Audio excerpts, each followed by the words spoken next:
सालन आप बना के किसी के सामने प्रेजेंट करें तो उसको समझना है कि इसको खाया जाए या इसकी तारीफ की जाए। इस लेवल की आज मैं आपको रेसिपी देने वाला हूं करेलों की, कि कड़वाहट तो छोड़ दे, दूर की बातें।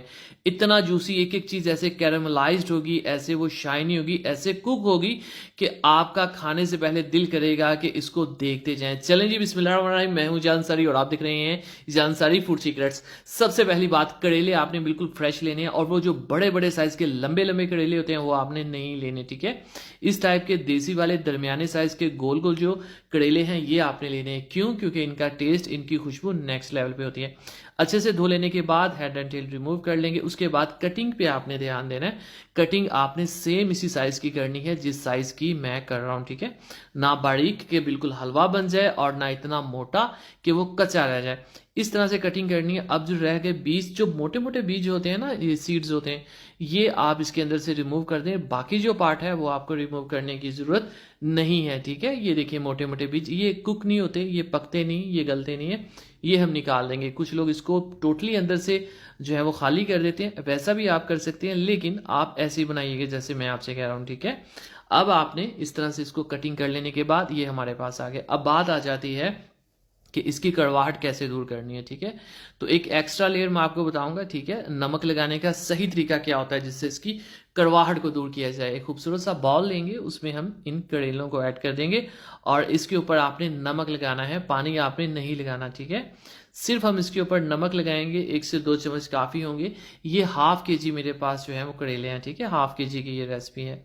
तो इस तरह से नमक 1 से 2 चम्मच लगा देना है आपने। इससे क्या होगा, ये पानी छोड़ेंगे, इसकी काफ़ी हद तक जो कड़वाहट है तकरीबन 50% वो यहीं पे कवर हो जाती है, ठीक है। बाकी इसका जो फ्लेवर बनाना है, जो टेस्ट, जो अरोमा इसका करना है वो हम नेक्स्ट करेंगे। अभी तक ये कि इसकी जो एक्स्ट्रा कड़वाहट सी होती है वो इससे दूर हो जाएगी। 10 से 15 मिनट आपने इसको जो है वो रख देना है। उसके बाद बिस्मिल्लाहिर्रहमानिर्रहीम ये छोड़ेंगे थोड़ा सा पानी इस तरह से, ठीक है। अब आपने खुले पानी में इसको धोना है अच्छी तरह से, पानी ये तो निकल ही जाएगा। इसके ऊपर जो नमक लगा है वो भी आपने टोटली रिमूव करना है। लेकिन बात यहाँ पे खत्म नहीं होती, इसके ऊपर जो पानी अब लग गया उसको ड्राई करना जरूरी है। ये रेसिपी क्या कह लें कि एक अहम पार्ट है। तो इस तरह टॉवल से हमने इसका जो पानी है वो निकाल देना। अब हमारे जो करेले हैं वो पकने के लिए तैयार हैं।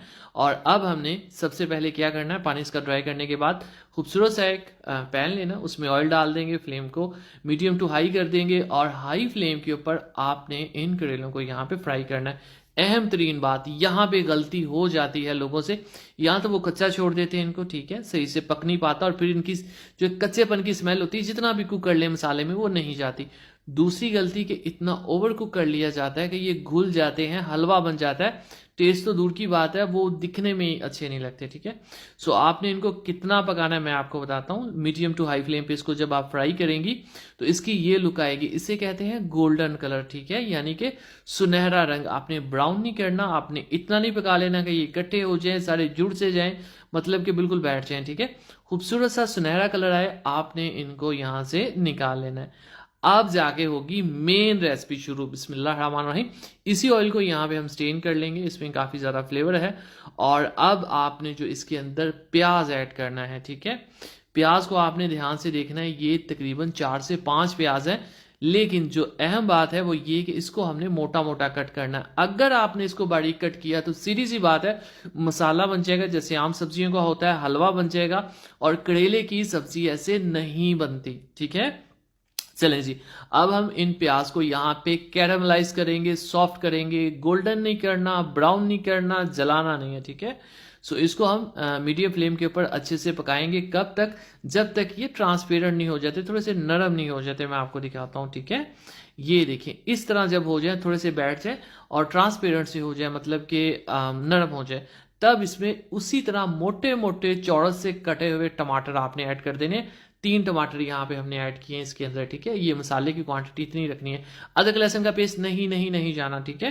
1.5 टीस्पून इसमें जाएगा नमक और 1 टीस्पून भर के लाल मिर्च का पाउडर और ½ टीस्पून हल्दी।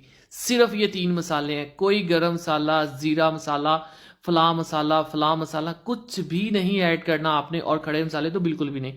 इसी तरह से आपने सेम एज इट इज पकाना है। और अब ये टमाटर के पानी के अंदर जो प्याज थे हमारे वो बहुत सॉफ्ट हो जाएंगे, ठीक है। पानी का एक कतरा भी इसके अंदर नहीं जाएगा और कोई भी मसाला नहीं जाएगा। अब हमने क्या करना, थोड़ा सा पकाने के बाद इसमें ये हमारे जो फ्राइड करेले हैं ये इसमें हम ऐड कर देंगे। करेलों की क्वांटिटी मसाले से कम होनी चाहिए, ठीक है, मसाले की क्वांटिटी करेलों से ज़्यादा होनी चाहिए। ये देखिए आप, इससे जो है करेले का टेस्ट सही से बैलेंस होगा, ठीक है।